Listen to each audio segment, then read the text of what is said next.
الله أكبر الله أكبر.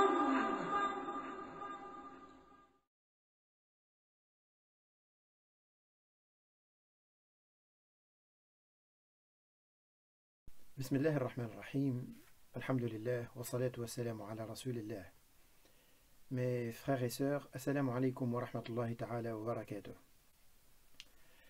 Le rappel d'aujourd'hui va porter sur un hadith du prophète sallallahu alayhi wa sallam dans lequel il nous dit ceci: le croyant fort est meilleur et plus aimé d'Allah que le croyant faible. Et en chacun d'eux, il y a un bien.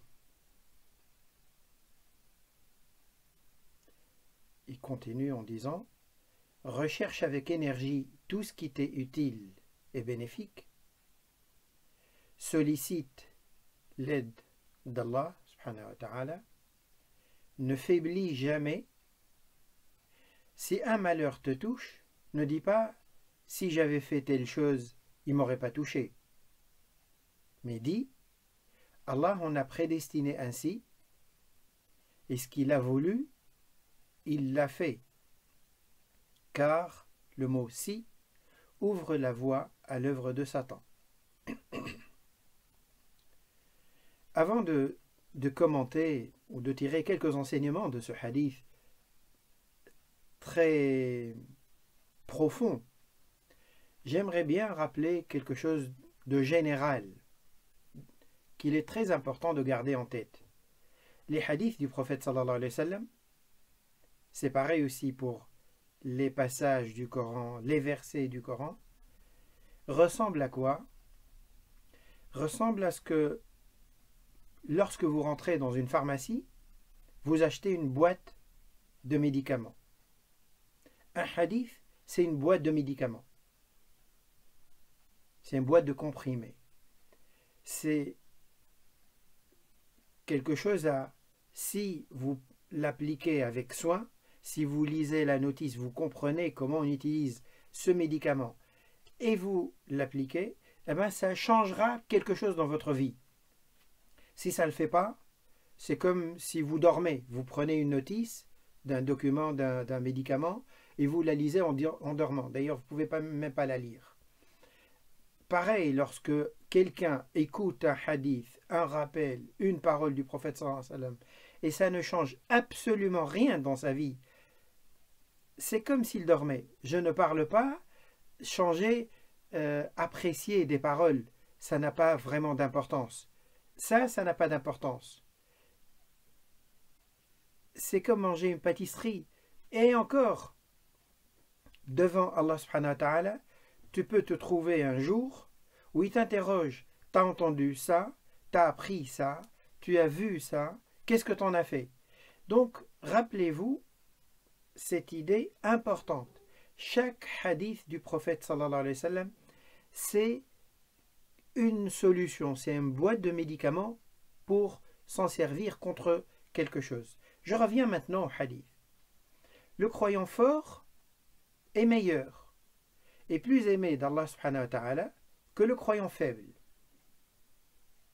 De quelle force il s'agit? La force physique? La force de la foi? Ou d'autres choses? Et ce serait quoi? On peut penser a priori qu'il s'agit de la force de la foi, puisqu'il dit le croyant fort. C'est possible. C'est une hypothèse possible. Beaucoup de savants d'ailleurs, de commentateurs de hadith anciens, parmi nos savants, disent que c'est la foi du croyant. Une foi forte est meilleure qu'une foi faible, et plus aimée par Allah subhanahu wa ta'ala qu'une foi faible. C'est très peu probable qu'il s'agisse de force physique. Pourquoi?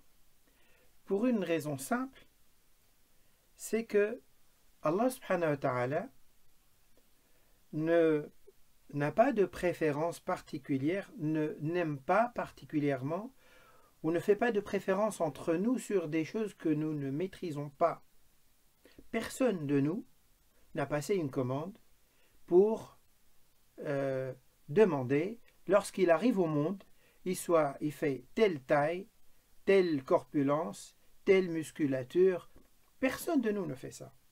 Et ne peut. C'est aberrant. De toute façon, c'est pour dire qu'on ne maîtrise pas. C'est quelque chose qu'on trouve dans nos bagages, entre guillemets. Je sais pertinemment que certains peuvent s'inscrire dans une salle de sport, de gym par exemple, et faire beaucoup de travail pour entretenir ou améliorer leurs conditions physiques. Mais malgré ça, même ceux qui rentrent tous dans même si un peuple entier il fait ce travail-là, ils ne deviendront jamais égaux. Il y aura un plus fort et un plus faible physiquement. Et pourquoi Allah subhanahu wa ta'ala donc aimerait le plus fort parmi nous? Parce que comme ça, il est plus fort. Il est né, il est grand. Ou il est né, et l'autre, il est né plus petit. Donc, Allah subhanahu wa ta'ala, c'est très peu probable qu'il parle ici des conditions physiques. Il parle ou de la foi, comme on pensait beaucoup de savants, ou bien d'un autre aspect dans l'être humain, c'est notre personnalité. Notre personnalité, c'est-à-dire quoi? C'est-à-dire, il y en a parmi nous qui, lorsque il se fixe un objectif quelconque, il s'accroche, il arrive. Et on a d'autres, ils commencent un petit peu, ils s'ennuient, ils arrêtent. Ça, c'est une question de personnalité. Et ça vient d'où? Dieu seul sait d'où ça vient. C'est une accumulation de plein de facteurs qu'on ne connaît pas. Mais une chose qu'on connaît, c'est qu'on peut travailler cet aspect en nous. Je suis à l'école, j'ai autour de moi des élèves, je vois, il y en a qui travaillent, je sens qu'il y en a qui travaillent bien, je sens qu'il y en a qui font acte de présence, qui perdent leur temps, je vois les uns et les autres, je peux choisir de ressembler, de m'inspirer de l'un ou de l'autre. Je travaille, je cherche du travail, peu importe la situation dans laquelle je vis, eh bien, je peux l'aborder avec cet esprit de déterminé, fort, ou d'une manière molle, d'une manière faible. Allah subhanahu wa ta'ala, dans le Coran, en parlant à Sayyidina Yahya alayhi salam, lorsqu'il lui a révélé, il lui a fait la révélation, il est devenu prophète, il lui a dit Yahya khudhil kitab biquwa. Prends les choses, la révélation qu'il lui a faite, prends-la à bras le corps. Prends-la avec force. Ne la prends pas avec des mains moues. Prends-la énergiquement. Ce qui permettrait, ou ce qui nous permet de pencher vers cette explication-là, peut-être, ce sens-là du mot fort dans le hadith, c'est la suite du hadith qui va arriver et les recommandations que le prophète sallallahu alayhi wa sallam fait, les 5 recommandations. Recherche avec énergie ce qui t'est utile et bénéfique. Ihris ala ma yanfa'uk. Donc, n'y va pas à reculant. Et sollicite aussi l'aide d'Allah subhanahu wa ta'ala. Ne faiblis pas, etc. Je vais y revenir. Mais avant d'aller plus loin, après avoir dit que le croyant faible, que le croyant fort, Allah subhanahu wa ta'ala le préfère au croyant faible, il a conclu en disant et en chacun d'eux il y a un bien. Pourquoi? Alors on peut dire que c'est pour monter le moral aux faibles. Et c'est possible. Mais ce n'est pas par le mensonge, par un mensonge. C'est en disant aussi une réalité, une vérité. En chacun d'eux, il y a un bien. C'est-à-dire que même celui qui est faible, ou bien au niveau de sa foi, ou bien au niveau de sa personnalité, le croyant, là on parle, hein, celui-là, il y a aussi un bien en lui. Comment? La foi, on ne peut jamais la minimiser. La foi du croyant faible ou fort, quel que soit l'aspect de sa faiblesse ou de sa force, la foi, on ne la minimise pas. Quelqu'un qui est riche aux yeux des gens, il a une importance. Aux yeux de Dieu, celui qui est croyant, il a de la valeur, il a de l'importance, ce n'est pas le riche. Je ne dis pas que le pauvre est meilleur, ce n'est pas là la question. Mais Allah subhanahu wa ta'ala voit d'abord ni les pièces d'identité, ni la nationalité, ni la situation sociale. Il voit d'abord ton attestation. Ashhadu an la ilaha illallah. Tu l'as ou non? Tu la reconnais ou non? Tu vis avec ou non? C'est pas tu la reconnais. Oui, je dis Ashhadu an la ilaha illallah. Oui, bien sûr. Il faut la dire, mais il faut la vivre. Ou chercher à la vivre. Lutter pour vivre avec. Donc dans les deux, en chacun des deux, croyants, forts et faibles, il y a un bien. Pour rapprocher cette idée, gardez cet exemple en tête. Une ampoule puissante est certainement meilleure qu'une ampoule faible. Mais une ampoule faible est mieux que l'obscurité. Donc les deux ampoules sont bien. Dans les deux, il y a un bien. Comparé à l'obscurité, bien sûr, vaut mieux une ampoule faible que rien. Et c'est ce que veut nous dire le prophète sallallahu alayhi wa sallam. Maintenant, j'en viens aux 5 recommandations. Je vais essayer de les présenter rapidement et je vous invite à réfléchir dessus. Première chose, recherche avec énergie ce qui t'est utile et bénéfique.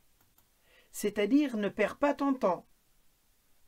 Ne passe pas ton temps à tourner en rond. Allah subhanahu wa ta'ala n'aime pas, il n'aime pas ceux qui sont passifs, qui ne font rien. Et rappelez-vous une chose, c'est que chacun de nous, nous ressemblons dans cette vie à quoi? À des gens qui roulent sur une autoroute. Ils ne doivent jamais oublier qu'ils vont s'arrêter à un moment donné à un péage. Dans la vie, on est comme ça. On est tous en train de rouler, on va s'arrêter à un péage. Qu'on l'accepte, qu'on ne l'accepte pas, qu'on y croit, qu'on n'y croit pas. On va s'y arrêter. Et qu'est-ce qui va se passer? Là, on va répondre. On ne va pas payer en argent, tu ne vas pas sortir ta carte bancaire. On va répondre à des questions. Eh bien, Allah subhanahu wa ta'ala nous apprend ça. Il ne nous cache rien. Il nous dit qu'est-ce qu'il va nous poser comme question. Il nous dit déjà, il nous déroule toute la feuille de route devant nous. Il nous dit tout ce qui va se passer. À nous de chercher à comprendre. À nous d'apprendre. À nous de comprendre. Il nous dit que lorsque l'un d'entre nous se tient devant Allah subhanahu wa ta'ala, il ne bougera pas tant qu'il n'aura pas répondu sur un certain nombre de questions, dont celle-ci. Qu'est-ce que tu as fait de ta vie? C'est quoi le bilan de ta vie? Tu vas dire, j'ai étudié un petit peu ou beaucoup, peu importe, j'ai un diplôme, j'ai travaillé, je me suis marié, j'ai des enfants, j'ai acheté une voiture, j'ai un appartement, j'ai fait la prière, hein? Aussi, j'ai fait la prière, je jeûne, d'accord. Oui, mais c'est ce petit accessoire qui t'a pris une demi-heure, 1 heure sur tes 24 heures. Et le reste, tu l'as passé à faire quoi? Pour toi. Or, je t'ai dit que je ne t'ai créé. Allah n'a créé les djinns et les humains que pour m'adorer, pour l'adorer. C'est-à-dire, les 23 heures, c'était pour toi, pas pour lui. Donc, ça demande à réfléchir. Et ensuite, la deuxième question qui nous pose parmi cette série de questions, ta jeunesse, particulièrement, tu as une question globale sur l'ensemble de ta vie et tu as une question précise, particulière sur ta jeunesse. Le moment de l'énergie, de la force. T'en as fait quoi? Tu l'as passé dans un gym. Tu l'as passé dans une salle de sport, sur un terrain de foot, à courir après un ballon. C'est ça. Tu l'as passé à courir pour travailler, d'accord. Oui, mais tu peux faire un peu d'équilibre. Donc, en tout cas, ici, le prophète sallallahu alayhi wa sallam, premier conseil qu'il nous donne, il nous dit recherche ce qui t'est bénéfique est utile. Deuxième conseil, sois déterminé, avec énergie, il nous dit de le faire. Sois déterminé, fixe un objectif, vas-y. Et demande à Dieu son aide, il t'aidera. Alors, la demande de l'aide d'Allah subhanahu wa ta'ala se fait de deux manières. Une demande qawliya, orale, et une demande par des actions. L'aide. On la demande avec Allah subhanahu wa ta'ala, on lui dit ya Allah, aide-moi. Allahumma a'inni. Iyaka na'bud wa iyaka nasta'in. Ça, c'est une première forme, la forme directe d'aide. La deuxième forme complémentaire, c'est que pour qu'il m'aide, il faut que j'aille dans son sens. Il faut que je fasse beaucoup d'efforts ou des efforts pour lui obéir. Et c'est ça la partie qui ne se fait pas par des paroles, mais par des actes. Donc demande à Allah subhanahu wa ta'ala, il t'aidera. Troisième recommandation, ne faiblis jamais, ne baisse pas les bras. Quand tu vas, avance, demande l'aide d'Allah subhanahu wa ta'ala et ne regarde pas en arrière. Ne te dis pas si jamais ça ne marche pas, vas-y jusqu'au bout. Reste confiant. Quand tu demandes à Allah subhanahu wa ta'ala, pense à ce que tu ne parles pas à un sourd. Hacheh, subhanah. Tu ne parles pas à quelqu'un qui est inattentif. Il est plus compatissant, miséricordieux vers toi et moi qu'une maman vers ses enfants. Donc tu parles à quelqu'un qui écoute et qui t'aime, qui veut t'aider. Fais un effort de ton côté pour l'aimer, pour aller dans son sens, comme j'ai dit, et il t'aidera. Donc ne faiblis pas. Quatrième recommandation, si jamais le résultat s'avère différent de tes attentes, négatif, tu dis quoi? Tu dis, oh, j'aurais pas dû faire ci, j'aurais dû faire ça. Ça ne sert à rien. Ne dis jamais, si j'avais fait telle chose, il n'aurait pas touché. Non, parce que ça ne change rien. Le résultat est là, il ne va pas changer. Tu refais le passé, tu ne peux pas refaire le passé. Donc, ça ne sert à rien de ressasser. Tu dis quoi? Tu dis, ça a été destiné comme ça. Maintenant, je vais faire une deuxième partie. Subhanallah. Ceux qui jouent au loto, que Dieu nous en préserve, eh bien, ils ne baissent jamais les bras. Ils perdent, ils foncent. Ils perdent, ils recommencent. Allah subhanahu wa ta'ala veut que dans la vie, on soit comme ça. C'est ça le croyant fort. Dit, c'est Allah qui a décidé ainsi, et ce qu'il a voulu, il l'a fait. Donc cette partie, c'est ça son résultat.